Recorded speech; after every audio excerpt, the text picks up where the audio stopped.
and welcome back. It's the Atheist Experience, and we are live Sunday, June the 16th, 2002. I'm your host, Martin Wagner. My co-hosts are Mary McManamee. Hi, Welcome back folks. to the show, and Thank Ashley you. Perrien. Thanks for coming on. This show, as always, is sponsored by those fine folks at the Atheist Community of Austin, a nonprofit educational organization promoting positive atheism and the separation of church and state.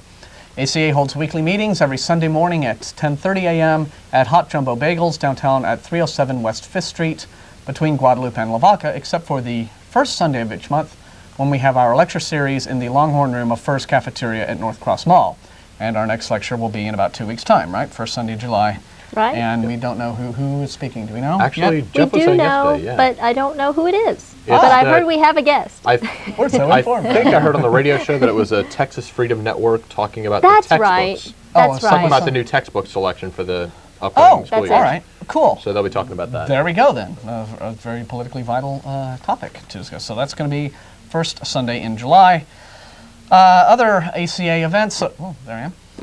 Godless Gamers happen every Monday night at 7 p.m. at the home of Jeff D. and Manda. But only for the next week. Only for the next week, and then what's Yep. happening? And then it is moving. Oh. Jeff has a new job and a whole new spiel going on at home, and he's not going to be able to host it. So Okay, so we'll need a we new... will announce the newness when Okay. We it's, have a new location, when it's though. new. Oh, we do? Yeah, Okay. Russell and Yes. Jenny's.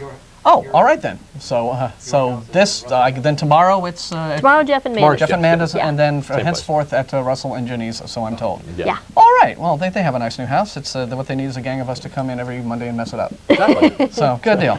And happy hour. AC Happy Hour is Thursday evenings, about 7:30ish or so at Antonio's Tex-Mex near the intersection of Highway 183 and I-35, and that's a very handy and fun evening meeting for those of us who can't be bothered to make the morning meetings or don't wake up in time or what have you.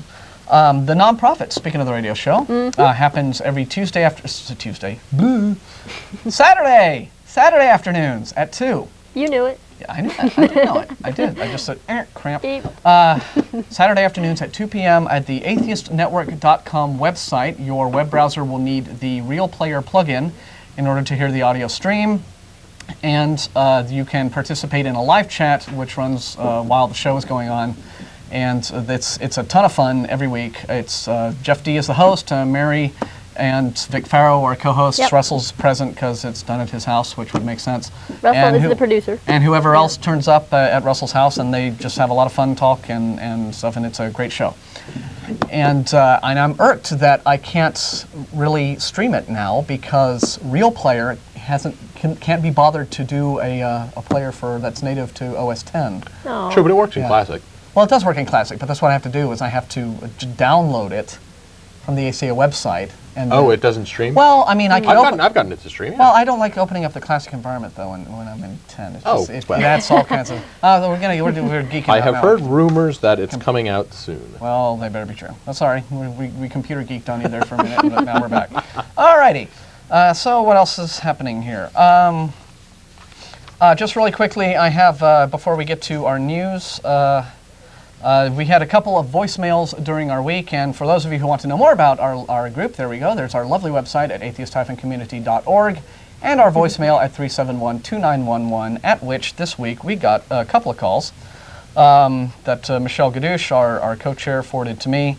So we got a voicemail apparently asking if we would be interested in having 3 men of an alternate viewpoint on the show to debate. And Michelle guesses that these guys are affiliated with a Christian AC access program that runs. And the answer to that question is, of course not, don't be ridiculous. See this? That's the phone box. And that is how we allow people who disagree with us to participate in the show and debate with us. That's how it works. You guys have your own shows. In fact, Christians have their own entire networks devoted to helping you guys get your message out. This is our 90 minutes a week to get our message out.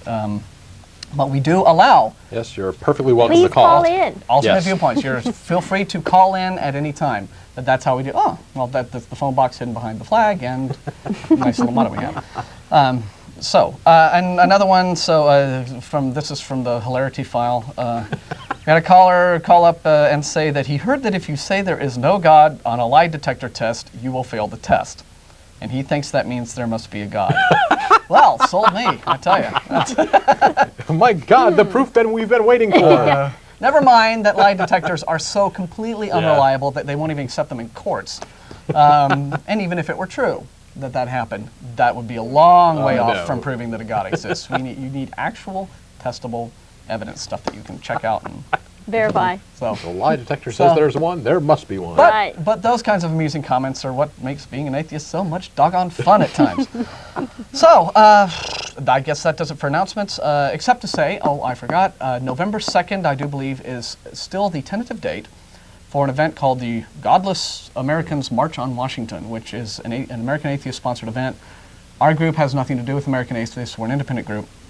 But they're sponsoring, they've been doing a lot of politically active stuff lately, which is a good thing considering how we have now this faction in the far right wing of the Republican Party, even here in Texas, who are completely denying now the whole existence of separation of church and state in our country. Yeah. Trying to basically Talibanize America in the name of Jesus is what they're all about. These folks are very active. They have people well placed in office. And so I think that in that regard, something like the Godless Americans March on Washington would be a terrific way of saying, hello, we're out here, and we're Americans too, and don't you forget it. So that's tentatively slated for November the 2nd.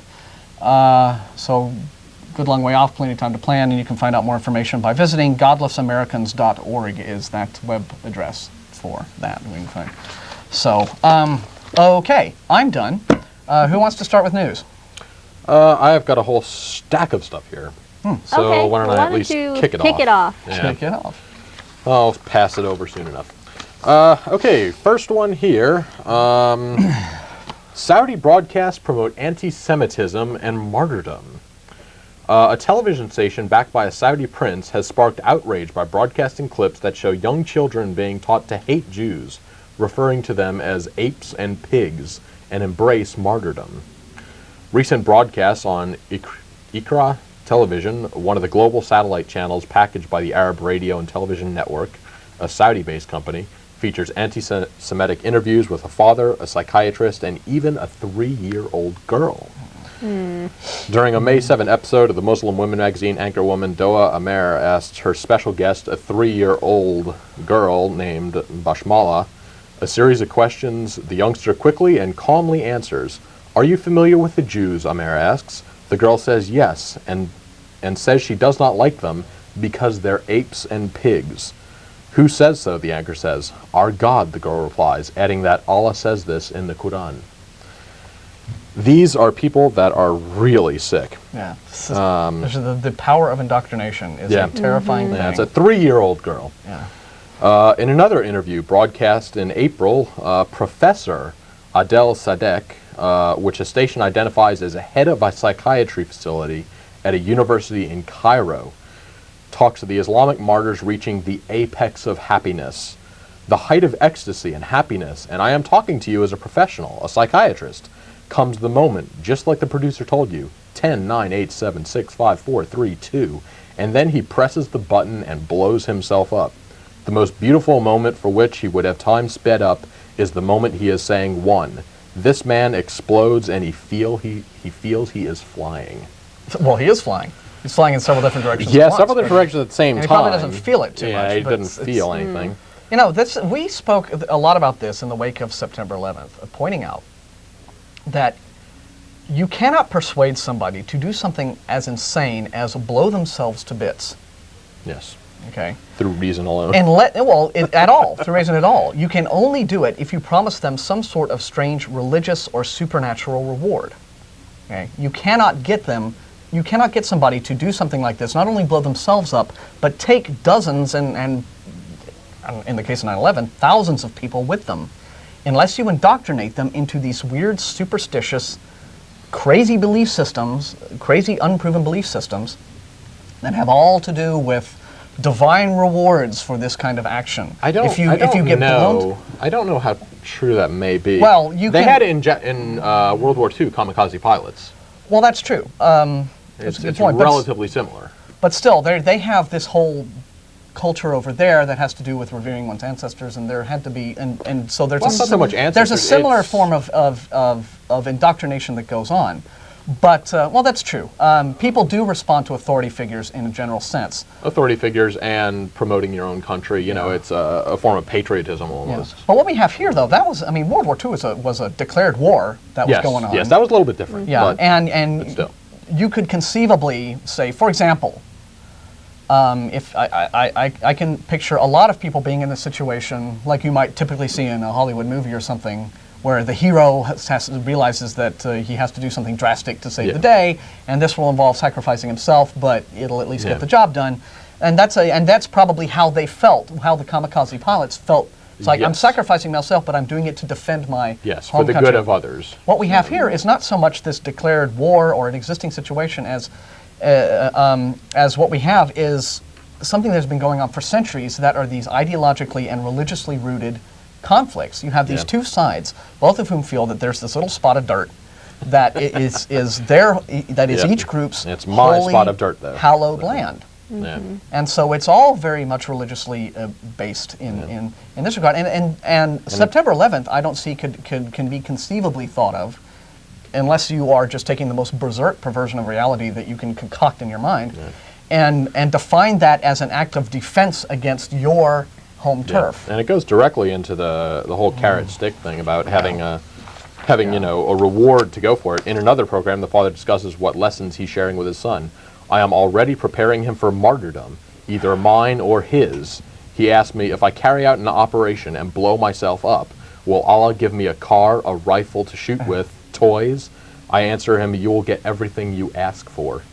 This is a father to his son. It just beggars. And this is a Saudi TV station that's broadcasting this? Yes. And it's backed by financed by a prince? Is that right? Yes, it is. Does it give anything about the history of why there's this kind of animosity going on? Is this a particular group that's doing this broadcast? It's an Islamic station. Okay. Saudi prince. They don't have a free press over there. The government controls all the media. Arab radio and television network. And it's an Islamic government. It's a theocratic setup, any way you look at it. And it even goes into Prince Alawid, a member of the Saudi royal family, is reportedly a major backer of art. He has made headlines in the United States last year when he tried to donate $10 million to the World Trade Center relief effort. And Giuliani wouldn't take it. Yeah, it's a little bit strange, but yeah, they tried to donate money. Yeah, that's it's a play for the cameras, like Yasser Arafat donating blood, right? I mean, it's all a big it's a big play for the cameras. That's all that is.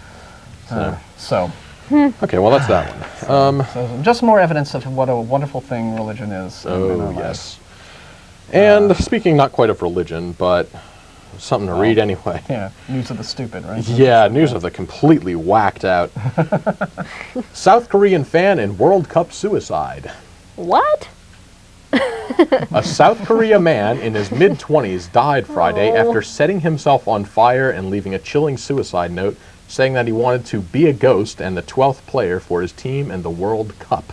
Oh, no. His note: I'm choosing death because South Korea has to go far to compete with the Latin American and European teams. I will be a ghost and the 12th player on the pitch and do my best for the team, police said. Somebody's committing suicide over a frickin' soccer game? Well, you know, with fans like that. Yeah, I mean, fans get a little bit, you know. That's a little zealous. Yeah, I mean, it's crossing a certain line Right. there in the sands. I don't mean to sound like a hard-hearted fellow, okay? But I call this thinning the herd, all right? Yep. Again, people flame me all you want. Raising the average. Flame me all you want on the phone lines if you feel like it. But the gene pool doesn't need guys like this. Okay? Yeah. The human race does not Yeah. need to breed moronity Yes. more and more to and this more. extent. Okay? To I this think- extent. I'm sorry. I mean, Well- look, it's a terrible. And what's tragic is that the guy was this dumb to do this in the Yes, first place. yes. And who That's knows the what's tragedy. And who knows what Absolutely. kind of cultural thing existed that allowed him to have these moronic, Or what superstitious kind of beliefs. mental illness this man might have had. I mean, That's possibly you know, true. That's there's true. a lot of Possibly debate true. whether suicide is equated with being mentally ill. No, that's but true. This guy could have been. but he This guy could have been loopy, sick, right? You know, and But if he wasn't loopy and requiring medical attention, and I admit we don't have any knowledge of that. well, I have to take issue with your thinning the herd analogy. That's That a might have little been harsh. It's a might have bit been on the hard side, might have been a yes. bit flippant, but I'm still like, you know, I can't. My view is this. when you're an adult, you have an obligation to take responsibility for yourself. And I admit that there are cultural forces that are very strong and very influential that are difficult to sometimes for many people to overcome if you haven't developed the skills that you need of critical thinking and the ability to analyze situations and think, gee, you know, this doesn't make a whole lot of sense, that what they're telling me. Right. Now, But you could say it might not necessarily been his fault if he was never exposed to that, and I understand that, but still, yeah. how many South Koreans in a given week kill themselves for their soccer teams? Not that Not many. too This is a many. highly, highly unusual situation. Yes, I think this absolutely. is a case of either he was mad, okay, either he was genuinely mentally ill. In that case, well, it's a sad thing, or he was just exceptionally dumb. In which case, I'm like, Darwin you know? Award. You know, I mean, and if we're going to call him stupid, we got to go on to the police also, and maybe they should deserve an award too here. Reading the suicide note, it seems it was because of the World Cup, but we are not sure, so we will have to investigate. Yeah, what are they gonna do? That's standard, though. The policeman, I mean, he could have been set up. I mean, this guy could have been murdered. or true, it could be something. murder, but Okay, it- and I'll retract my statement if that turns out to be the case. But now again, that's kind of the plot thickening. I think this sounds to me like just a case of a poor dumb guy who was just Yeah. really, really dumb. yeah. And I'm sad that it happened, and you know, Yes. but only really in the weakest possible sense. I mean, I would be much more sad if this guy had done like a suicide bombing thing, right? Yes. Or set himself afire actually in the stands where he burned Yeah. other innocent, Yeah, you yeah. know, People. viewers of the game. And that would have been a real outrage. But see, as atheists, the real tragedy here is that, to our knowledge, he's not going to go to any heaven. You know, or Yeah. I mean, he's just dead. well, the real That's really the sad. real tragedy was that Doesn't even know if it worked. the real tragedy was that this guy was again probably victimized by a culture that does not encourage critical thinking, scientific thinking. Right. That encourages some form of wacky superstition that enabled him to believe that he would become a ghost, a soccer-playing ghost I in the know, first place. I know. Yeah. Well, we're talking too much Bizarre. about this one anyway. It's a bizarre, strange. Yes, it is a account. very one-off thing. And so- I'm very happy that that those yeah. kinds of things happen exceedingly rarely. Yes, Mm-hmm. yes, So there we go. absolutely. Mary, how about you? Yeah. do a Well, I couple- also have some more world news. This is out of Karachi, Pakistan, and this is actually a story about the. This is what was widely reported in the news. So this is nothing new really in that sense, but. There is now reason to believe that there was an Al-Qaeda link to the bomb that killed at least 11 people at the U.S. consulate this week. Pakistani officials believe that the huge car bomb that exploded outside the American consulate on Friday was the work of a freshly minted coalition of militant organizations drawn from the remnants of extremist groups scattered during a crackdown ordered earlier this year. Now, they think the name of the coalition is called Lashkar-e-Omar. It was formed in January after leaders of several extremist groups had been arrested. Officials said the members of the coalition share a doctrinaire vision of Islam, a hatred of the West, and often the common bond of having trained and fought in Afghanistan. So, here we are after September 11th. We're having this huge, U.S. infiltration into Afghanistan, to find Osama bin Laden. We can't. But we're also, and we can't, at least not that we know of yet. Yeah. And guess who popped up the other day on a videotape? Who? Oh, Mullah Omar. Did he? I'm alive. Hello? Yeah. Haven't caught me. And proclaiming that the U.S. bombing will never defeat us, even if it takes 10 years. And I got to admit, this is a big embarrassment for our side. Okay, if our Well, they are in caves, after all. I mean, there are a lot of places to hide, I would imagine. The thing is, I mean, you suspect it's And they don't require an entire military organization to strike us. Again, they and did that on September 11th. there's a lot of with half places to dozen guys. hide, and I strongly suspect, of course, that Mullah Omar's moving around Yeah. as best he can, and Bin Laden, if he's still alive and hasn't died yet of whatever he was suffering, some liver ailment, I think. But it's pretty embarrassing because these guys are, all that this does is, after all of the efforts that we've made in the war on terror so far up to this date, after nearly a year now, the rulers, the titular rulers of these groups can just reemerge and say, "Ha, we're still here." Well, then that shores up even more morale for their guys. Yeah. Those guys become even more determined to kill us, which is what they want to do. Yeah. And I think the CIA's made a big mistake Yeah. in like not allowing assassinations, not allowing us to work with really, really bad people whom you sometimes, you know, if you want to clean out the sewers, sometimes you got to get down in there with the rats. And we've kind of been wanting to make nice with bad guys too much in the world, but that, you know, that's political. It's kind of off the topic of atheism, but Yeah. it's no surprise. But related in the sense that, I mean, Yeah. these folks are presumably fundamentalist, you know, Islamic followers, and that's what's so disturbing about it is, you know, as it points out here in the article, you know, this was the second car bomb attack in less than a month, and police investigators say they suspect the bomb was set off by remote control, and that the occupants of the cars or of the car were themselves victims. So, you know, this is the kind of fundamentalist extremism that, you know, not only led to September 11th, but has, you know, contributed to attacks all over the world, you know, and, I mean, we're just basically seeing it continue, you know, and I think, you know, in a sense, it ties into the story that Ashley did about, you know, the 3-year-old on Saudi TV. You know, clearly they're saying, groomed from infancy. Yeah, it's to take their very lives and other disturbing. lives this lightly. Yeah. It's horrifying. Yeah, it really is. Not to say that, you know, the Saudi story is at all related to this one, you know, because again, we're talking about two areas of the world, but it's but related yet in a related in the bigger picture. Yeah, in the Right. bigger picture, that fanaticism in all its forms, driving you know, human motivation is never really good, particularly when it's based on wacky irrational beliefs like blow yourself up and God will give you a car and a boat and a rifle and 72 virgins. Yeah, it sounds like a really bad game show, doesn't it? You know? Really bad Price is Right. But isn't that's what a lot of religious morality is about, right? Even getting away from like the wild fundamentalists who would do something like destroy themselves or commit horrible acts of terrorism or something. We've had this discussion off and on the last couple of episodes of the show where every once in a while we get Christians who call us up and can't seem to conceive how it is that people who don't have a God belief will have any basis for any sort of moral action. And as you listen to them ask their questions and the way they're asking their questions, really you get the distinct impression that their point of view is coming from a perspective of, if there's nothing in it for you, why be good? Right. Okay.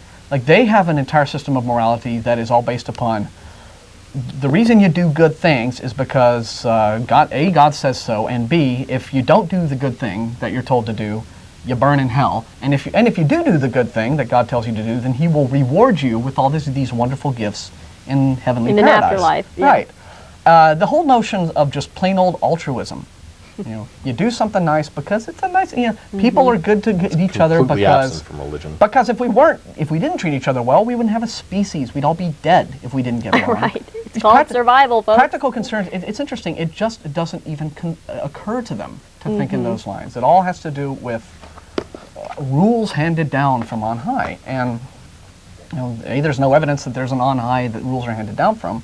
But even if that were true, that wouldn't be any sort of system of morality.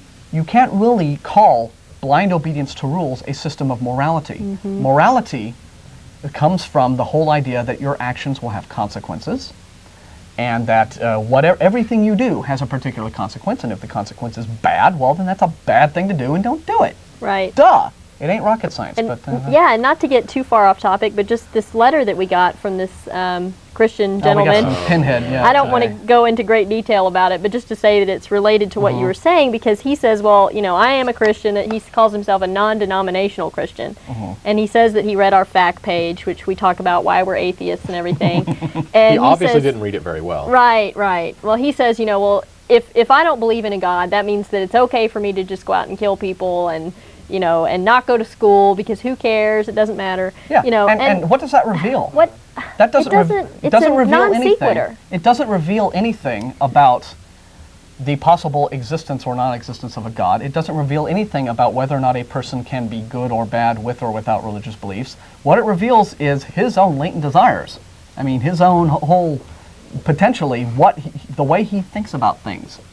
Well, gee, if I didn't have this to go by, you know, rein me in, right, I'd have no reason not to do this. He's obviously really wrong because obviously we are not doing anything. right. And what's stopping us? Yeah, So none of us live the we kind don't have of lives. the God to rein us in, so what's Yeah, stopping us? none of us live the kind of lives that some Christians seem to think we would naturally lead Yeah. if you didn't have a belief in God. So, but they don't explain that. They're just like, Well, yeah, because that's a challenge. Well. Anyway, okay, what else So we more got? news. Okay. Did you want to do one? I'm going to switch to national now, but I see you've got one up. Is that? Do you want to go over this or this? Let's do the scientific. Let's do that. Okay. Yeah. Yeah. Yes, okay. Because we're in about five or between right. 5 or 10 minutes. We want to get to Okay. the calls soon. So. Quick signing off here. Yeah, and there's our phone number. This is a live call-in show.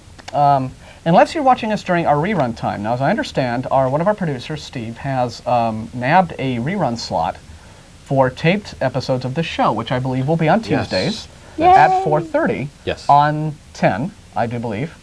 And that's starting this coming week. I think on the 18th, I think he said. Yes, which is this so- coming good. Tuesday. Okay, So beginning at 4:30 on Tuesday, you can catch reruns of this program, and please don't call us in at that time, because then you won't get us. You'll get probably some poor little old lady doing a gardening show, and then you'll yell at her about not believing in God, and there'll be all sorts of confusion. And They'll be scratching their heads over Yeah. that one for days. But so that's 4:30, Channel 10. The Atheist Experience reruns on Tuesdays, which is kind of neat. And then that might change again in the fall. We make it but for now, we are live We're today. here. And that's the phone number to call us. So And before we go to calls, there is an issue of Scientific American out, July 2002 issue. And what it goes into, they have an article. It's not really top of the line or anything like that, but top of the page. there it is. Yeah. Yep, right at the top, along here, something about evolution. 15 ways to expose creationist nonsense. Exactly. Yeah. And just the fact that they're calling it creationist nonsense Yeah, I'm very happy to see reveals a lot. a national It's good to see it. magazine that is distributed to supermarkets all over the country, bookstores, having the courage to actually use the term creationist nonsense on its cover is really, really nice. And Yeah. by the way, folks, this is not a pro-atheist magazine. Well, this okay, is- this is a it's- scientific magazine. It's a scientific magazine, There- and it's taken a lot of criticism from some people for like being pop science. But generally speaking, I think I've heard generally good things about this one. well, it's good for for lay readers. It's good for Right. the non-science audience, and Of it ought course, to be. of course, you know, yeah. so. But yeah, they go in. It's a fairly long article. I haven't It's actually. a fact, isn't it? Basically, Yeah, essentially. Yeah, 15 answers to creationist nonsense. what are some of the questions that they answer? Yeah. You don't have to go into the answers. That takes too much Of course, time. yeah. Evolution is only a theory. It's not a fact or scientific law. Natural selection is based on circular reasoning. The fittest are those who survive, and those who survive are deemed fittest. I really want to read that because, huh? Yeah, no, I read the response to it. It's kind of interesting. Okay. Evolution is an unscientific because it's not testable or falsifiable. It makes claims about events that were not observed and can never be recreated. Now, keep in mind, these are the creationist questions. The Yes, 15 yes, creationist yes. questions. And they're responding to these. Yes. And yes. and they give some excellent examples of how evolution could be falsifiable. So, Okay. yeah. Okay. Increasingly, scientists doubt the truth of evolution. Well, not really. Disagreements among even evolutionary biologists show how little solid science supports evolution. If humans descended from monkeys, why are there still monkeys? Evolution can't. Yeah, I know. You heard that right. Evolution can't explain how life first appeared, which is true. In a sense. Mathematically, it is inconceivable that anything as complex as a protein, let alone a living cell or human, could spring up by chance. Yeah, they tackle that whole mathematical odds argument that a lot of them bring up. Second law of thermodynamics they cover. Yeah, second law. Mutations are essential, but they're usually bad. And this is the current issue of Scientific Evidently, American. yeah. July 2002. All right. So, yeah. So this will be the one that's just out now. Yep. Right. Natural selection might explain microevolution, but can't explain the Not origin of coming out species. next month. Right, because we have one It's here. It's a pre-release copy. It's tangible. I can prove this I can magazine prove exists. this. No, you can't. Yeah. I read like 3 or 4 of those before. Prove the show. you're not a brain in a jar. I'm a brain in a very elaborate jar. It's a very ornate and expensive jar. So, But that's nice. I So mean, yeah, it's that's some interesting of to it. see. It's So- interesting to see once again, a nationally distributed newsstand magazine. And granted, it's a scientific magazine, so you would expect them to take the pro-science point of view on this question. Yeah, but to taking it such a strong stance. But exactly to tackle it in a no-spin, no-nonsense way, it's very refreshing. So, like saying that. And the related National Geographic.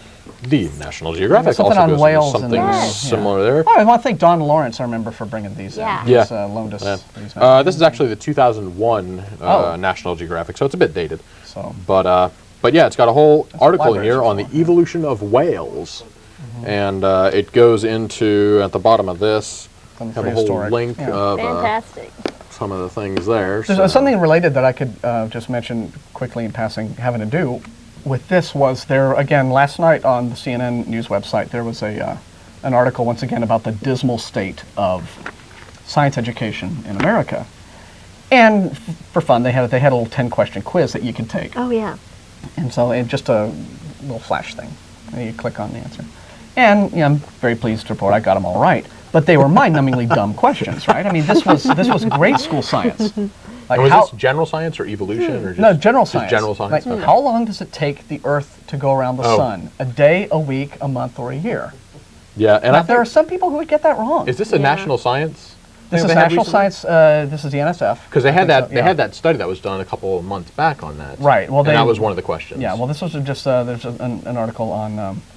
But what was interesting also was, again, there's another question that will probably chap the hide of creationists, which was that the earliest humans coexisted with the dinosaurs, and that is false. They did not. Yes. So, but they talk about just the poor state of science education, and of course, the broader cultural question that arises from this is how can you expect a population to make worthwhile informed decisions about things like medical care, and the environment and conservation and things like that, if they don't even have a rudimentary grounding in the sciences.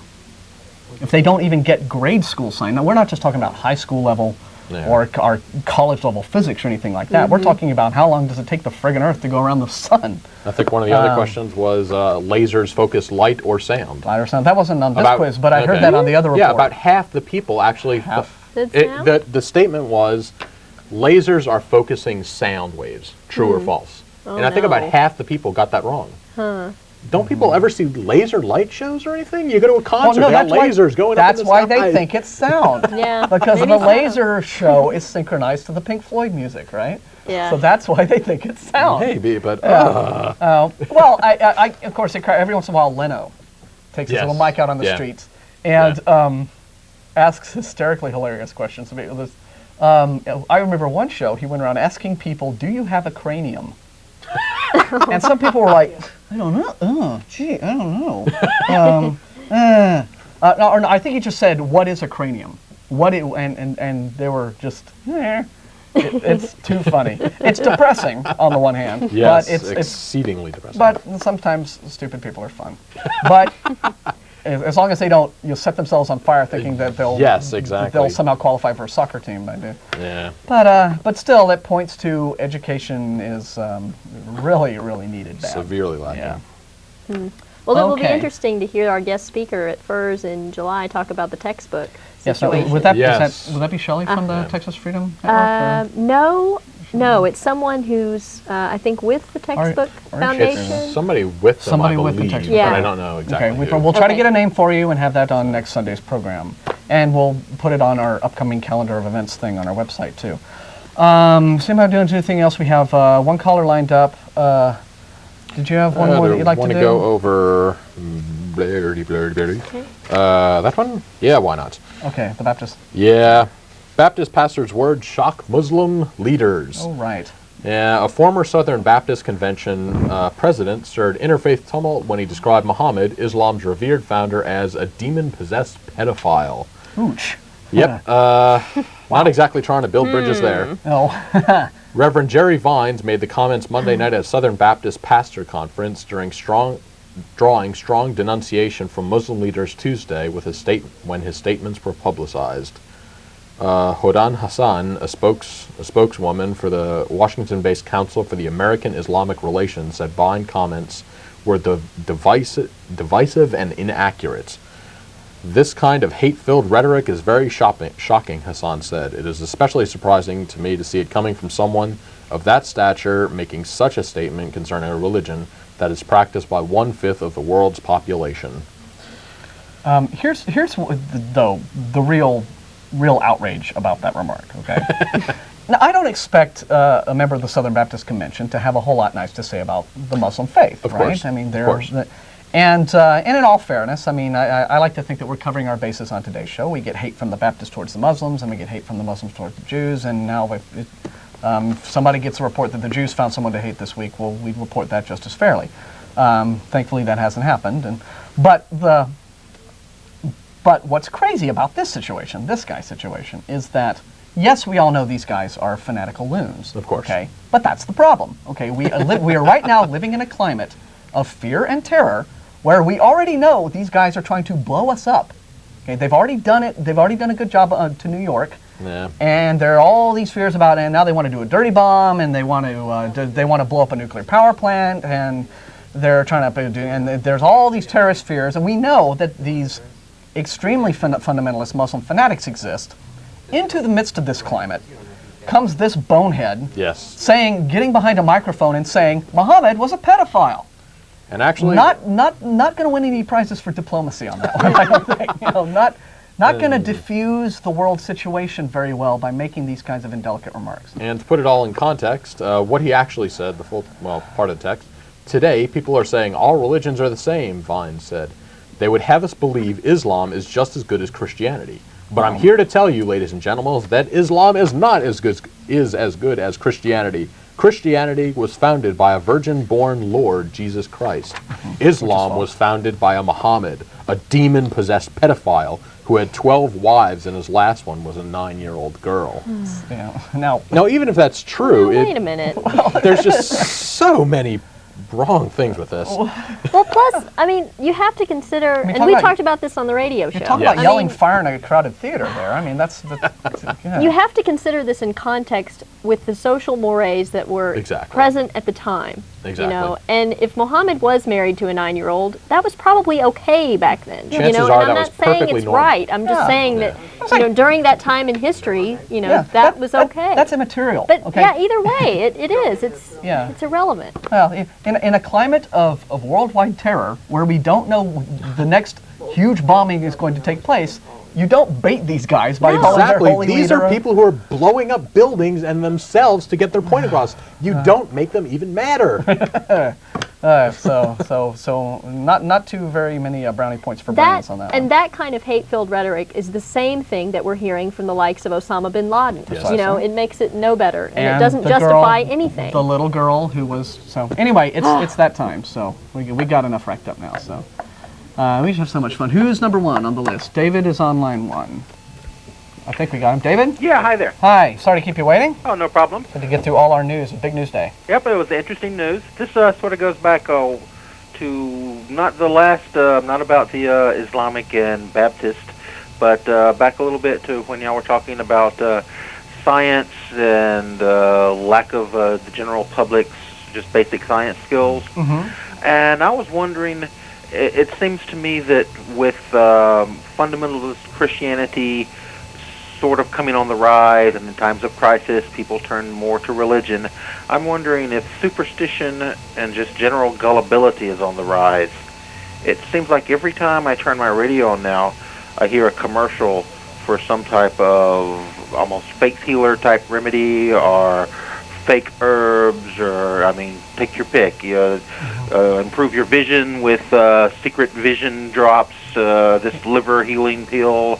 I think there's a male enhancement herb that I heard on one. I get emails about those every day. Exactly. What websites are you in? Where do you get those cookies hitting you? Yeah. yeah, really. I'll tell you. Yes. I think the answer to your question is yes. I think that gullibility, the human race. You think it's on the rise, though? Well, it would seem, wouldn't No it? pun intended with those cookies. I think kind of we're seeing the. I think we're kind of seeing the tail end also. There was a big string that was back a little while ago. It seems to be waning now about getting natural medicines. You don't take, the unnatural chemicals that the pharmaceutical companies are pumping into your body by taking Tylenol and aspirin. You instead take, ginseng and all this kind of stuff. But even that's a mischaracterization, right? 'Cause nothing exists outside nature. The chemical compounds that are in medicine have natural sources. Well, yes, of course they do, but it's made through these strange chemical process nobody understands, and so getting it from the actual source has got to be better, Evil according mad to doctors them. But and sometimes it is, sometimes it's not.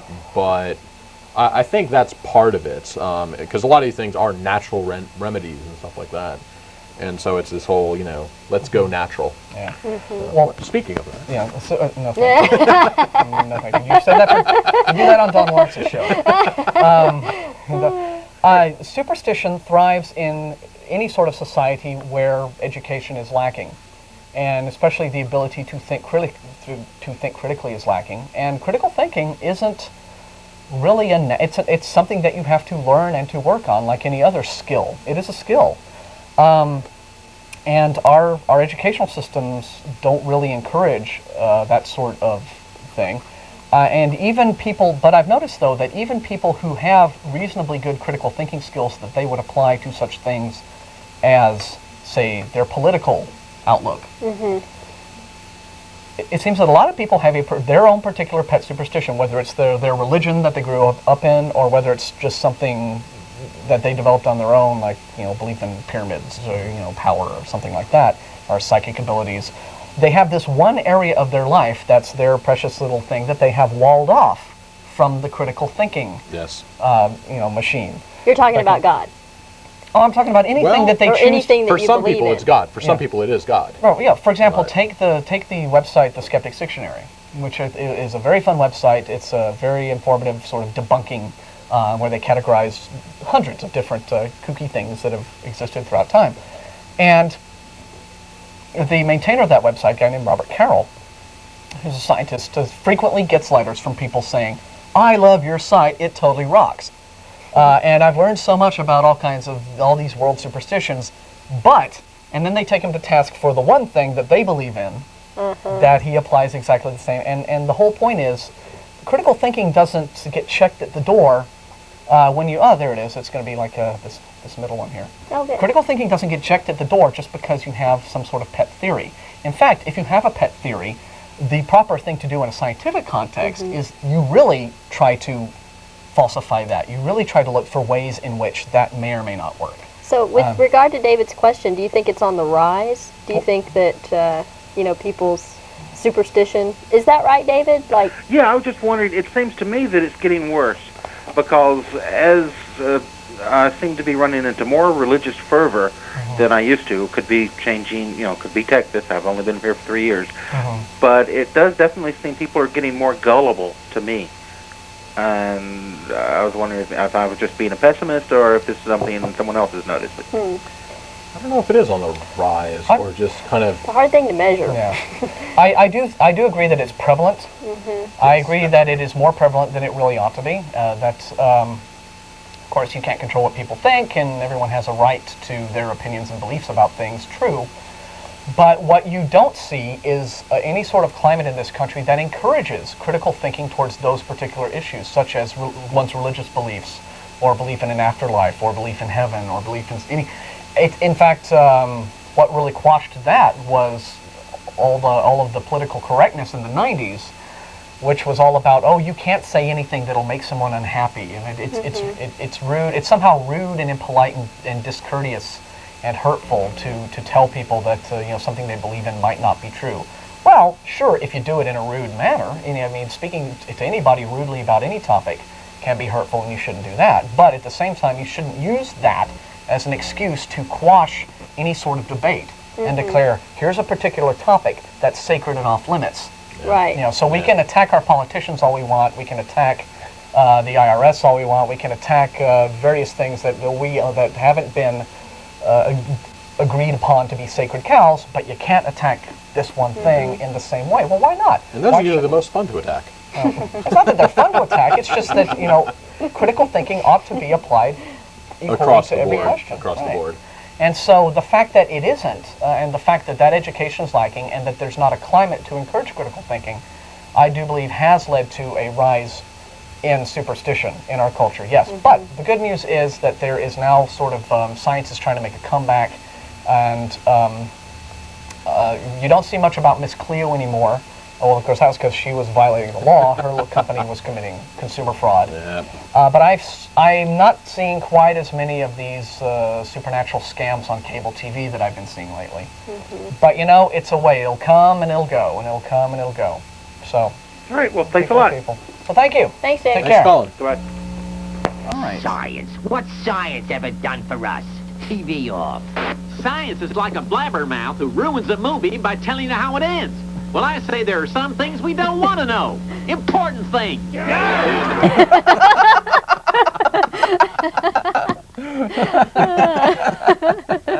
Okay. Do we actually have someone on line 3 because my blinker isn't blinking? Huh. Is it okay? I'm gonna try line 3. Okay. Okay, that would be a big negatory on work. that, line 3. So I guess line 2 with Chris gets our call now. Okay. Hello, Chris? Yeah. Hi, you're on the air. Thanks for waiting. Hi. I just wanted to say a couple things. The first thing was in response. Was that a letter I think you got from? Yeah, we got a letter from a guy, an We email. did. Yeah. Okay. Well, I mean that's a pretty stupid philosophy. Because you know I kind of been like a lifelong atheist, never really believed in religion or any of that, and you know my belief is that you know kids are taught that you have this, you know, heavenly reward waiting for you if you do what religion says to do. And it's not necessarily if you do the right thing. Religious people do shitty things, do bad things to people all the time. My point is that if you're a true atheist, you believe you don't have that heavenly reward. And this is really our only time to experience consciousness and awareness. And you've got to do the right thing to other people and live peacefully and coexist with other people, because there is no heaven waiting for you, and this is your only chance really at happiness. Right. And Yep. I think that's sort of well the point I said. wanted to make. And That's an excellent point, Chris. I've Yes. often had, I'm sure you've probably had this experience too, of talking to Christians who ask you in a befuddled tone of voice, you know, if there's no heaven, if there's nothing like this to look forward to, then isn't life meaningless? well, see, I think And the I think answer- that's hypocritical. Yeah. And Oh, absolutely. Well, the answer is no. If you've got it exactly backwards. Yeah. If this is the only life we've got, then it's the only life that can possibly matter at all. Exactly. Therefore, it does. Yeah. You know, what's more precious? Something that is brief and that is fragile and that you have a chance to lose, or something that you have for all eternity and you have no fear of losing it for any reason whatsoever? Yeah. What's more valuable? You know, clearly, I think the rarity and the scarcity and the fragility of something, and the brevity of life is what Yeah. makes it precious. Yeah. But So- also, I wanted to make a comment. You were talking earlier about like Osama bin Laden and Afghanistan and stuff a little bit, and that's actually when I turned the show on, so I wasn't exactly sure what brought that conversation on, but I did have a thought about, you know, people should also think about religion. You know, I seriously don't believe we're under as much terrorist threat as our government says, and when you use, you know, a religion, you know, like these people are religious fanatics and we have to look out for them. When you say that in a country that is run predominantly by Protestants, I mean, that's a pretty, I mean, that's, you know, I think I can see right through it myself as a means of vilifying these, you know, making them into these evil, you know, Muslims. And the fact of the matter is most Muslims are pretty peaceful people. And, you know, They're trying to really clearly don't identify believe the enemy. that, you know, I mean, I'm not saying that there's not going to be more terrorist attacks or anything like that, but, you know, the way the first thing happened, if people got more information about it, you know, and realized what really happened there, the whole thing with this Homeland Security thing, I mean, Bush says in his speech that there was no one to answer, you know, that's why he has to pull all these different agencies together. But the thing is that many of those people who hijacked those planes' names were in immigration computers before. Oh yeah. last There's no summer, and denying they were taken that. out Yeah. by John Ashcroft and Yeah. the Justice Department. So he's the one to answer, really. Yeah. He has the power to do that to that agency, then you know what I mean? It just, to me, I think this whole thing, you know, I mean, really, it's power and control and what's going on throughout history, and I really feel that they're using religion in this case to divide people. You know, well, who is enemy. the Islamic terrorists or our government? Or no, I think our government, because the Islamic well, I mean, you've got terrorists to you have to admit, okay, 100% of the guys who actually did the terror attack on 9/11 were these Islamic extremists. Right. Now, right. that's not to say that it becomes then an acceptable thing to racially profile all people of Arab descent. Exactly. And use that as a means to justify some sort of umbrella policy vilifying an entire group of people. But I think they're not saying that. But I think they know, like in the many American, in the American people, in many people's minds, that they are that ignorant that it will just, and it's easy to create, people who will stand behind this war if you use religion like that. Well, certainly, yeah. I mean, you can. A lot of it does happen. It certainly is a thing that enables a climate is created in which this Southern Baptist leader can get behind a pulpit and make these statements about Islam and Muslims and Muhammad. Well, that's what I'm saying. Just as the climate is now, just as we have seen that a climate is being created in the Arab countries, and Saudi Arabia in particular, where children from infancy are indoctrinated to think of the Jews as subhuman and as animals, and even to prepare themselves for suicide. I don't think that it's as bad as our media and as the news we get portrays it as being. I don't think that children in Saudi Arabia, I don't think that's. I don't think. Well, they showed the tape. True. I bet it's a very small percentage. I mean, of people but still, it may be. It may be a very small percentage. But here's the case, though. That small percentage are the guys who are in charge. Okay, over there they don't have a free press. They have they have theocratic rule, and the Islamic government controls the flow of information from the media to the public in those countries. You don't think that goes on in this country? Well, not to as great an extent. Jerry Falwell isn't president. Yeah, I mean, that would be the equivalent essentially. Well, I don't know about that. I think that once again is manipulation of of our media to give people that impression. I don't. But here's just what I want to pin you down on, though. I mean, what is it that you think right now?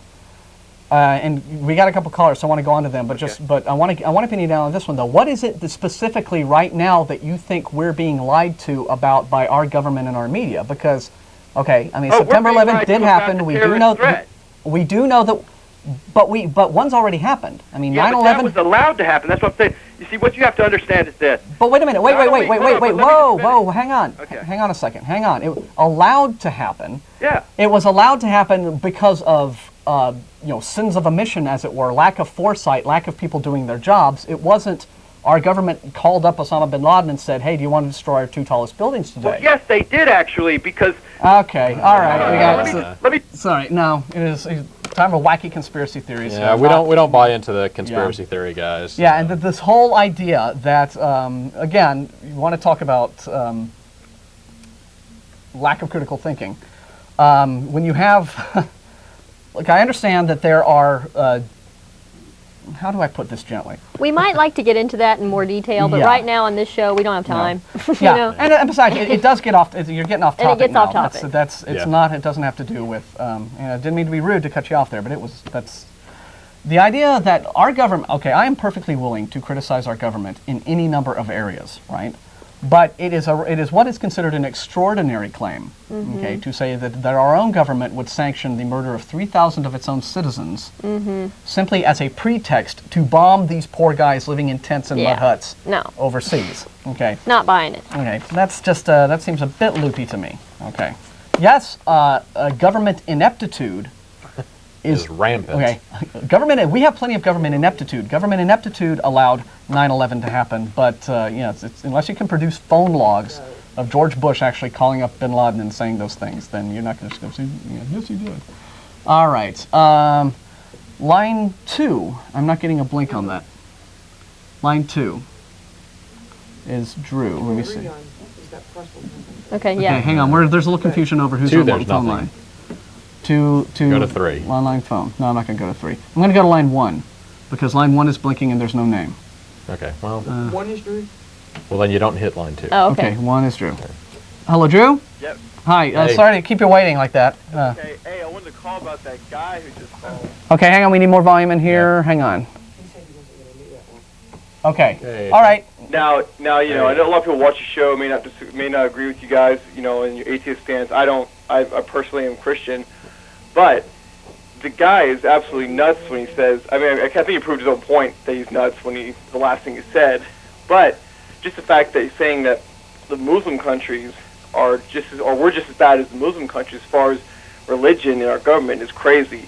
It might be true that Bush is a very Christian man and that type of thing, but our government is set up, they cannot, you know, they don't control the media, and actually the fact of the matter is the media, most of the media are liberal people who generally aren't very religious. Yeah. Well, I don't know about. Well, I don't see much evidence of the big liberal media that everyone's. I mean, there are liberal media arms and there are conservative media arms, and I guess it just depends on who you watch. It's true, Right. and if you watch, you know, CBN, Pat Robertson, of course, you know, they have their spin on it, but you know, basically the governments completely control everything. I mean, that guy and you guys would be killed instantly if you talked what you talked about. We have over this those wonderful countries. thing called the Constitution that keeps Right. the government out of our lives and out of our religious practices Right. and doesn't tell us what we have to believe or what we can or cannot believe.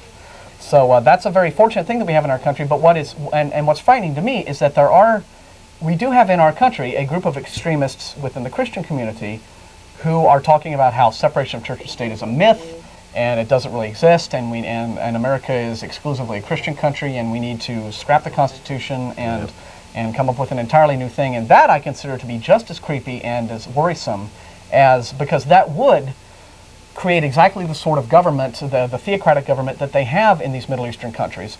Yeah, but And we don't want to see that here. yeah, I understand you guys and you know, ACLU and groups like that want to combat that, but the fact of the matter is most people in this country don't want that, even Christians. Most people are Christians, but they're not. Well, here's one thing that's a big difference between the Western Christian world and the Muslim world is that the vast majority, I don't know the vast majority, but a lot of Christians aren't really strong practicing Christians who are very, very devout and are hardcore and want to make everyone rule under Christianity. Right. You know, They're not all fundamental, right? Yeah. yeah, about 700 years ago, or, you know, maybe longer than that, when with the Crusades and that type of thing, the Western world was like that, and that's why they did the Crusades. You hear Dog's offering his comment too there. Yeah, it's No, I understand your point. But here's the thing, though, and we've had similar calls to yours, and I'm going to make the same remark, which is that the guys who are the pro-theocratic, far right-wing extremists, those are the guys who need to hear from Christians like yourself. And I'd very much like to know where the movement is among, I guess, what you would call mainstream Christians, the people who aren't fundamentalists, the people who don't want to turn the country into dictatorship and who actually value our freedoms, who value the separation of church and state, who value the fact that the government is not allowed by our Constitution to stick its nose into our personal business, like what you believe and how you think.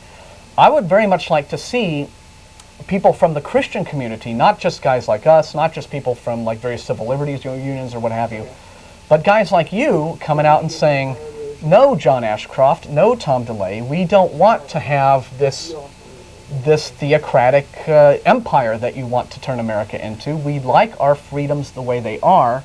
Our freedoms are what allow you to be a Christian and us to be atheists and this guy over there to be Jewish and that guy over there to be a Muslim or Wiccan or Buddhist or whatever he likes. Well, and we can all get along. And those guys, the people who are, you know, the Christian Coalition types and the Robertsons and the Falwells and the far right-wingers need to be hearing from guys like you, because they're not going to listen to us. We're the godless, you know, heathen atheists. They don't care about our opinion. Well, here's what I say to that, is that guys like Ashcroft, he may be devoutly Christian, he may pray and have prayer in his office, but the fact of the matter is, I don't see much evidence of him pushing his very Christian agenda in government. Yeah, he may cover up the statues, but that's his personal belief. And I think part of the thing there is because we're in a culture where we can have a TV show, assuming that, you know, Jerry Falwell and Ashcroft and everything, if they were actually in power, and they could shut down, our TV show and such, I think that they would.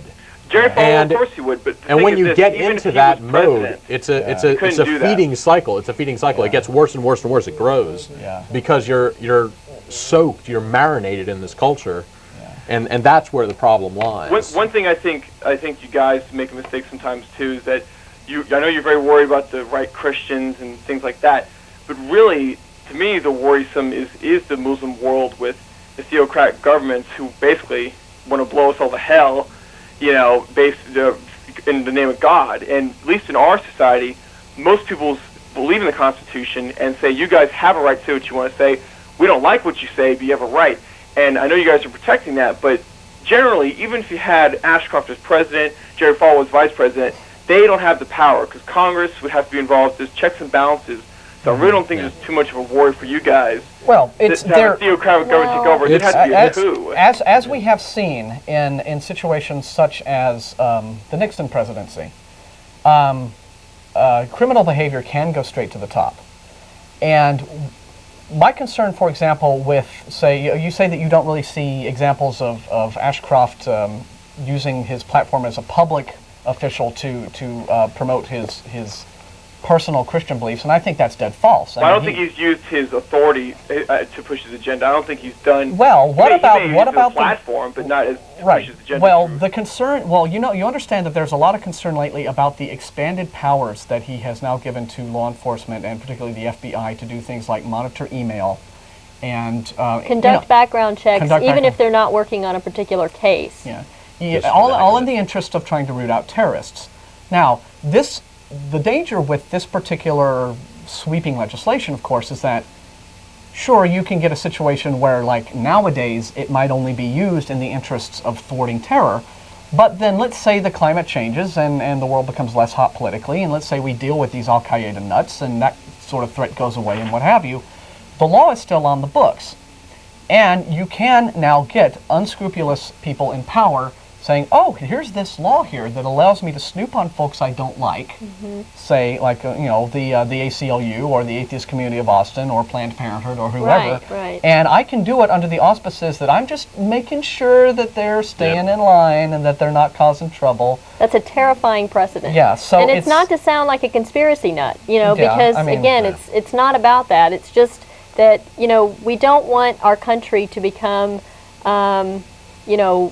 less freedoms. Right, we don't want to have less freedom, which is exactly what that means. And the old saying, of course, goes that the terrorists would win if we lost those precious freedoms to just live our lives without fear of any kind of intrusion and without, the minute that everyday American citizens are suddenly being snooped on for no real good reason, well, then the terrorists have won a victory there. Our country is now less free. Well, a lot of times, I know what you guys are saying, a lot of people worry about the slippery slope where, okay, we give up some freedoms, we give these freedoms, we're going to give up everything. But the fact of the matter is, they have expanded powers now. They're fighting terrorism, but if, say, they decide to use their power to start shutting out, free speech like you guys, people wouldn't stand for that. The general populace wouldn't stand for it. There's a lot of balance and checks and balances. I don't think that's too much of a problem. If the climate changes, those laws may be taken off the books. Yes. And there's so many people, like you guys are discussing now, there's so many people who are focused on that and watching that. In today's society in America, back in the 60s, it was much worse. I mean, everyone knew JFK was going around having sex with women and doing things and no one reported on it. Nixon was doing things and he got busted.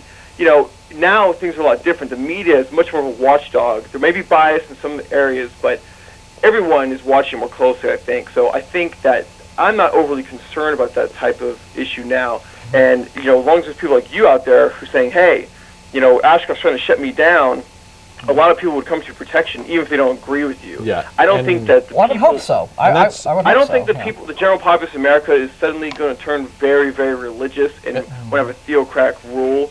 Yeah. I don't think. I mean, for instance, right after September 11th, everyone went to church, but that has just gone back to normal now. So it's really, I don't think that's. I think the way our society is heading is, people are very tolerant in the Western Europe and also in USA. So I don't think it's much of a problem. I think that ideally, if the rest of the world could be more like that, the Muslim world would become more tolerant. we'd be in a better world. Yeah. Well, we'll but again, whatever society you're in can feed off of itself.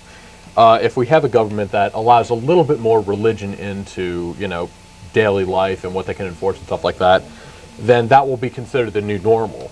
And then they can push a little bit more and get that. Yeah, if they came down, tomorrow and said, okay, atheist experience, you're off the air because that's, un-American or something like that, yeah, there would be an outcry. But, if John Ashcroft decides to become president in 15 years, that may be considered perfectly normal if they can do that. So that's what we have to be careful of. That's how unjust laws can get passed, is at first what you do is you... Small steps. Yeah, baby steps. You start by pushing and seeing how far you can push on the boundaries, and then you make more things a little bit more acceptable, see what you can get away with, and then who knows. But the point that you made is accurate in that, yes, the way you keep your rights in a free society is that you cannot be complacent. You've always got to be diligent and fight for them, and always you can never afford a moment just taking anything for granted, because when you don't have it, then that's when you realize you use it. We appreciate your call, and I hope that more Christians like yourself are willing to stand up to the fanatics and openly and fight for everyone's rights. But we got to go on to our next caller. We really appreciate hearing from you. Thank you. Take care. All right. So we got to go now on to Mario on line 3. I think we have the phone list situation straightened out. Hey. Hey, you're on the air. Hey, what's the deal? The girl on the right had a question. Yeah. What would it take for you to suck? Hey. Hey, good time.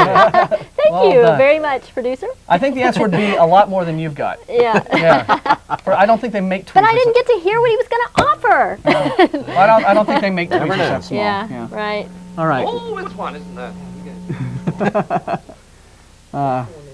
Let's see. Wrong button. I feel the love today. It's the lust, maybe. Let's see. Steve, hang on. Steve. Hi, you're on the air. Have you got me? Yeah. Yep. You've been talking about people sticking up for things and speaking up, and I guess I'm probably guilty of being one of the silent majority atheists. But in a way, it's just sort of my approach on things. I don't actually I don't think necessarily all the time the direct fight, conflict, direct way is the only way. I actually am glad it goes on, and I'm not against it. But I think kind of understanding, more an approach of understanding why people believe things. And, I mean, the way I kind of drifted into it was just, I didn't really feel that abnormal during the process. It was basically sort of just shifted away, and I don't feel like I'm really that different than the Christians that I associate with in terms of my makeup or the kinds of things I feel or, what makes me tick, basically. And I don't think you guys are any different either.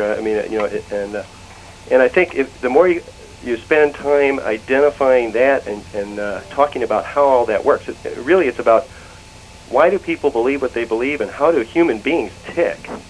And what is it that makes them grab onto different ideas, and how do people feel about existing is really where a lot of the religion comes from. I think it comes from the nature of being a human being that's come down through the evolutionary development of humans, as well as the cultural evolution, I guess, that we've gone through in the history of humans.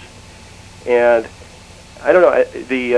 You talk about one of your taglines is positive atheism. I mean, to me, what I interpret you to mean by that is, hey, this is normal, regular, upstanding people thinking about the same things and feeling the same things as everybody else, and there's not that big a difference between everybody. And it's just a matter of if we understood more what motivates you or people to believe what they believe and how it all works. I think that everyone in life has fundamentally similar wants. We want to be secure. Right. We want to be healthy, know that we are safe, and we want to be able to coexist with one another peacefully. Right. Those are, I think, everyone's fundamental wants, regardless of what your belief system is. A big thing too is we are a social species. We're a member of a society like dogs are in packs and different things, but it's really strong with us. It's probably the strongest motivator that we have. Even starvation and self-preservation seem to be secondary in a lot of cases to you want to be accepted by your culture or whoever that is, and the whole morality of what's right and wrong and how to treat each other and what, how people get other people to do things and everything. That is really what is number one driver for everybody, and that's really what all the religions are about. That's what a lot of things are about. Yeah, but there's a danger in that what happens, and I think what we see happening, we can actually see it happening, and not only and we've been talking about it all this show with what you have the Islamic fundamentalists on this side of the globe, and you have the Christian fundamentalists on this side of the globe. What happens is that from those basic wants and desires that all people, I think, have, intrinsic to their nature, these belief systems allow people to sort of supersede those and say, okay, now we belong to this group of people that's better than other groups of people. Right. Our group of people is the chosen and preferred group of people, and we have the right to sort of lord it over all these others, and if these others don't accept us as being superior to them, well, then we'll just have to let them, deliver a message very clearly. We'll bomb them or suppress them or put them into concentration camps or do whatever has been done throughout history by one group of folks thinking that they have this divine mandate to go out and exercise their superiority, which they somehow take for granted, when as you say, really the people all over, regardless of their race or their origins, or really have these same basic wants. We all want to we all want to have peace and security and safety and a healthy, happy life. And they're sort of the root for the home team. I mean, if you go back to when we were maybe tribes or something like that, it's your tribe is what you care about. To heck with the other one. Which doesn't really work when you get to a time when you have to live in a global environment, and we really are could wreck it for ourselves by picking out other people basically. And but I don't know. I wish there was a way for, besides the kind of disputing and logical argument kind of a thing. I actually enjoy that, but I think there's another side to the whole thing. It seems like kind of revealing for instance, what does it mean? What people call something a soul. There's people that believe they have a soul. I kind of think of I have something, or I have my own consciousness, or a feeling that I am me and I exist. I think that's the same thing that they're referring to, and it's really not anything different we're talking about. It's just how do we explain it, or how do we interpret what it is. And that's a really interesting, kind of just whole idea of what does it mean to exist? What is a consciousness, or what is what's the mind and what's the body, or all of those kind of topics. And I think that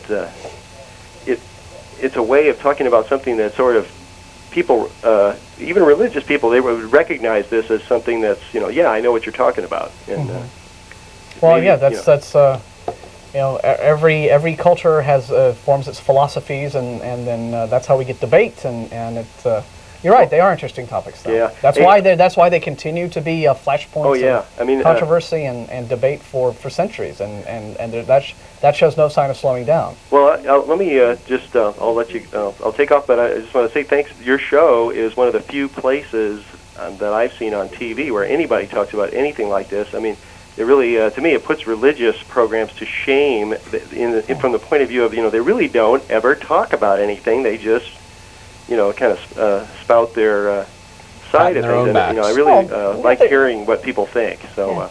Well, they're delivering their message, and of course they're preaching to their converted in that regard. And in some sense, I mean, we have fellow atheists who call us up like yourself and are very praiseworthy and agree with our show and give us nice compliments. I'd like to hear that what the Christians say too, though. I mean, I think it's. Well, that's why we're on every week, and we sure do hear from a lot of them, as you've heard today. Anyway, so. Thanks a lot. Thank you very much. Very nice call. It never stops, does it? Greg is on line 3. Let's see what he has to say. And just a reminder, really quickly, to all of our unbelievers out there in the peanut gallery of our bagel shop meetings, 10:30 in the morning on Sundays at Hot Jumbo Bagels, 307 West 5th Street. That's downtown, between Guadalupe and Lubbock. It's about a block west from Antone's, and then Thursday evenings we have our Antonio's Tex-Mex little happy hour get-together too. Yep. And those meetings are just for unbelievers, atheists, agnostics, people like that, to socialize with others. So Greg is on line 3, and I'm getting a note, but I'll wait for it to finish. In the meantime, Greg? Hey. Hi, thanks for holding. What's up? What's going on? I was just going to say about those happy hours. Those are some damn good happy hours, everybody. Okay. Wait, hold on. Nah. Oh. Okay. Oh, well. Don't know what he was doing. I don't know. What's up? Wasting our time. Oh, well. Happy Father's Day. Yeah, I was going to do that at the end of the show. You were? Yeah, Okay. make a big Happy Father's Day announcement. Thanks to all our dads. Yep. Out there. And Okay, Dad. so we take it back for right now. We'll get to it later. So it's not Happy Father's Day yet until we say for another 15 minutes. Matt's on line 1. Matt? Hello? Hello, how's it going? Just fine. Hey. Great. I just wanted to make a few comments. First of all, I want to say that I'm a Christian, and Yep. although I disagree with you guys' beliefs, I fully believe that you have the right to have your show and to have your opinions expressed. I fully believe that, and I'm all for that. I wanted to comment on what the one gentleman said earlier, though, about the government not controlling the media. Now, as far as media outlets like public access in Austin, no, they don't have much control over that, if any at all. But as far as mainstream media outlets, the government is in full control of that. And I've worked in mainstream media outlets before, and it's pretty scary if you, even as just a radio DJ in a small town that I once was, if you even express your opinion the most minute little bit, you can, well, I've been fired from jobs basically for that. And it's really scary. I just wanted to express to this gentleman that he was very incorrect about the government controlling mainstream media. They really do, and it's very scary. Was it of course there's the FCC, right? Well, yeah, but I mean, I'm not talking like using profanity or anything like that. I'm just talking about stating an opinion. Well, are you sure that would be considered government control, or Well, would that be local stations? Is that just journalistic? It's kind of like, it's a domino effect. It all goes downhill, and they really do control. I mean, what stories can be broadcast. I mean, if you don't think that Peter Jennings, Tom Brokaw, and Dan Rather aren't told what to say every night, and it's the true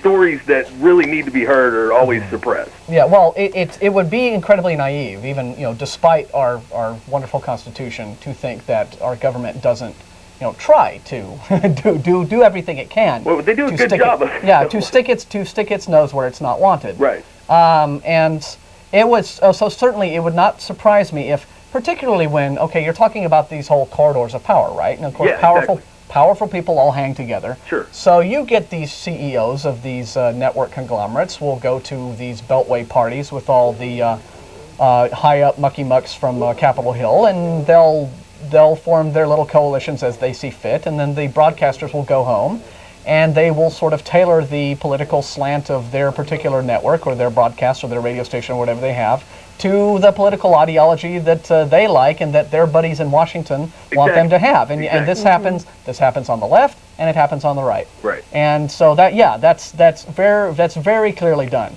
I mean, thankfully, what we don't have is a similar situation where it's it's not an overtly state-controlled media, like they have in the Saudi Arabia and Iran, but very clearly when you have power and you have money and this is all changing hands and sure, I mean, yeah, they're all in each other, they're all bedfellows, and that's no big mystery. And it'd be interesting to hear what was it that maybe you don't want to tell us, but what'd you get fired for? I made a comment. I was questioning the Oklahoma City bombing, as everyone wanted to know the who done it. Nobody cared to know why it was done. Nobody was asking these questions, and it's kind of, to me, the Oklahoma City bombing. I mean, Timothy McVeigh to me is basically the Lee Harvey Oswald of our generation. You think he was set up? Because he was there. I mean, but well, sure, he was there, but he wasn't the only conspirator in this. He wasn't. Well, no, right? But our government. I mean, once he was executed just barely over a year ago this week, it was like everyone's like, oh, it's all said and done. No, it's not. There's so much more behind the scenes to that people don't even want to look at. There's this entire subculture of anti-government paranoid guys that McVeigh affiliated with, and I don't know if what evidence there was to implicate any other people directly in the thing. No, there's tons. Clearly, again, this is a guy who did something completely nutty.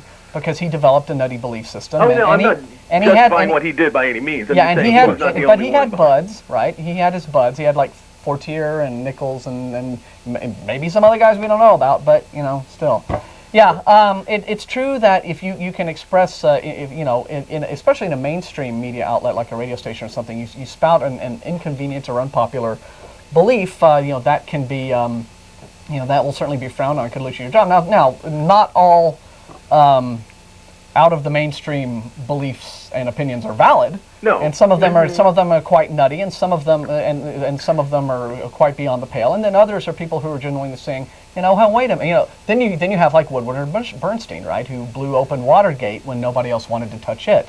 So overall, I think that that's why the freedom of our media and of our press and of freedom of speech is an important thing, because you can weed out the chaff and find something good every once in a while. Right. So otherwise, well, thanks for your opinion. Okay, I appreciate it. You guys have a good afternoon. Yeah, we appreciate your call, and feel free to watch and call in anytime. And going back a step on that, I think we have lulls in our conversation, so we can. Yeah, I think. Yeah. One thing I've definitely noticed, I don't know if it's human nature or American or a little bit of both, I think. Two things that we really love are scapegoats and labels. Again, going back to Oklahoma and September 11th, we don't really care immediately. It's not initially as in, why did this happen? What were they trying to accomplish? It's who did it. That's secondary to what's the point of it. And another thing is labels. I mean, this country is infatuated with labels. People would rather have cancer. It's labeled. They know what it is. I have cancer. They would rather that than not know why they're sick, but have a cold or a flu. Well, they just love to be able to attach a label to something. Well, there's a good common sense reason for that. I mean, if you know what disease you have, you know how to treat it. I mean, I mean, if I were sick, I wouldn't go around. To a certain extent, I'm much happier but being vaguely ill. People are just generally afraid of the unknown. If they can't attach a label to this box sitting here, it's worrisome. As soon as they can attach a label to it, then it's okay. Then you can approach it. Yeah. Until it's got that name. But the point is, you make a good point in that labels, once you have that, and people do that, right? We're organizing. Yes. We're organizing animals. That's how we make sense of the world around us and fit stuff in their place. The danger with labels, of course, is then either the misapplication of them or they can lead to scapegoating, right? Where if you just say, blank Islamic terrorists, then suddenly every single Muslim on the face of the earth is a potential enemy to be feared, and that's not. Then that just makes a bad climate worse. And the problem with that is that once we have those Muslims, case closed. We know who did it. That doesn't take away the issue of why did they do it? Is that reason that they did it still present? And could that then mean that it's going to happen again? Here's what's. But I will argue that we've made a little bit of progress. And that, unlike what happened in World War II, we haven't rounded up all the Arab Americans and shunted them off to camps in Utah. Yes. Okay, we haven't done that. Yes. So we're a little better than we were 60 years ago. Maybe not much better, but people do still have this tendency to make broad generalizations about things that are unfair. Yes. Which is why we're always careful to say, when we criticize religious belief systems, that's what we're critiquing. If there's something about the Christian faith that we think is illogical, we critique that. We try not to attack persons individually, unless that individual person does something we consider deplorable, like Falwell or Robertson, or this guy in Dallas saying this horrible, spiteful thing, or the people in Saudi Arabia who are indoctrinating these children in their way. We try not to do that because, again, it's the belief system that we're criticizing, like you say. Right, and I came from a Christian family, and I'm still very close to my parents, and they're good folks. They would never hold to any of the crazier theocratic ideas that Ashcroft or DeLay, even more likely, would support, and neither do other people whom I know who are Christians.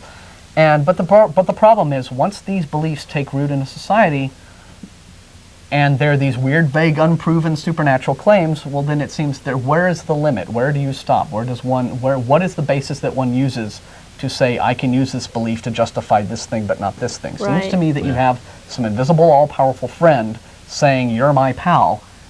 That allows you to pretty much strip away, that allows you to strip away restraints. It doesn't give you more restraints. It allows them. Okay, we've gotten a couple. We have 5 minutes to go, and I think really only time for one more caller. So Charles is on line 2. We'll see. See what he has to say. Charles? Hi. Hey, thanks for waiting. Yeah, I got a theory on why society seems to become more anti-science and more prone to superstition. Okay. I think there's a direct correlation between stupidity and drug taking. The increase in drug use in our society. Well, okay. Do you speak maybe from personal experience on that? Well, like when I was in high school, I had, several friends who were atheists, but then they got into heavy drug use, and they became Christians. Started reading the Bible. That's interesting. That's the opposite path you usually hear. Yeah, that's a new one on us. So that's like no, I guarantee you. Yeah, I see. We hear a lot of stories too, right, from Christians who say that they came to their religion because their lives were in the toilet and they were doing drugs and they were drinking and they were into all this crazy wacky stuff and. Yeah.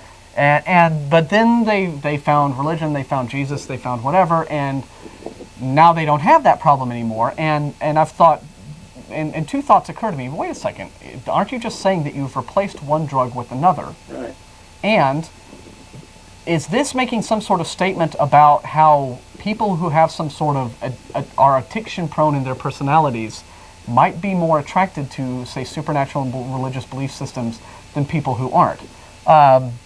Now I'm sure that there are atheists out there who are every bit as much do drugs and do liquor and I've never had those problems. I know a lot of I know probably actually more atheists that I've met since I've joined the ACA, and granted this is a little group of folks who one of our Christmas parties we couldn't even empty a pony keg. I mean, no, we couldn't even float us one keg of beer at one of our Christmas parties. Whereas I recall that when I was an adolescent, and I was like 14 years old, and I was still attending church at that time, one of the girls who was like the star soloist in the youth choir, like a couple years later when she was a sophomore in high school, got pregnant.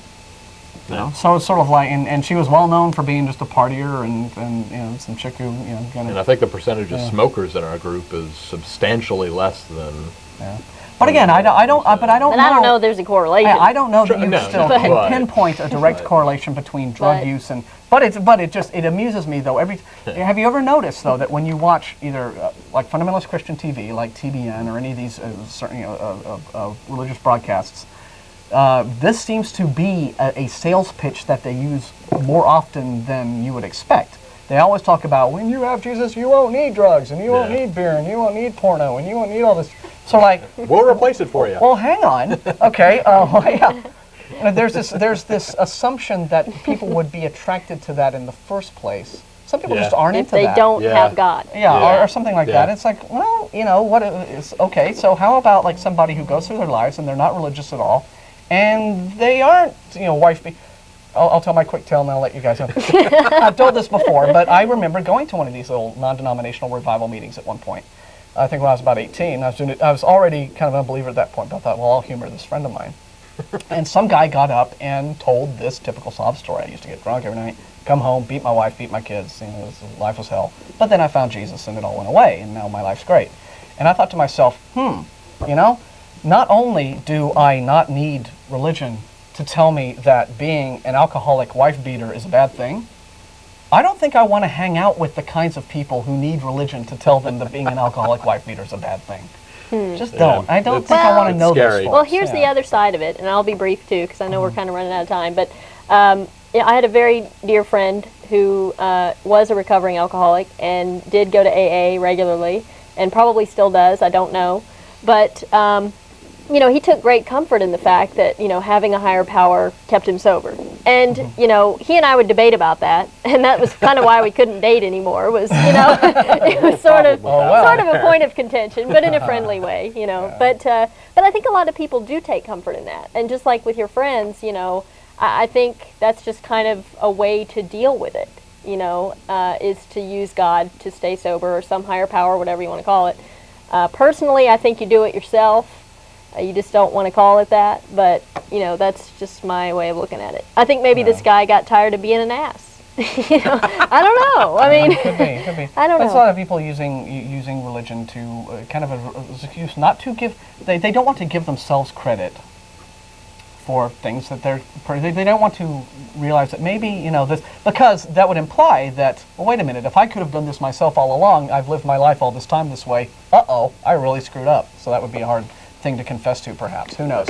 Anyway, that's our show for this week. Thank you so much for watching, everybody.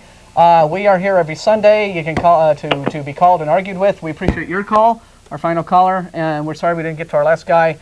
And happy Father's Day. And happy. Yes. Now it's time.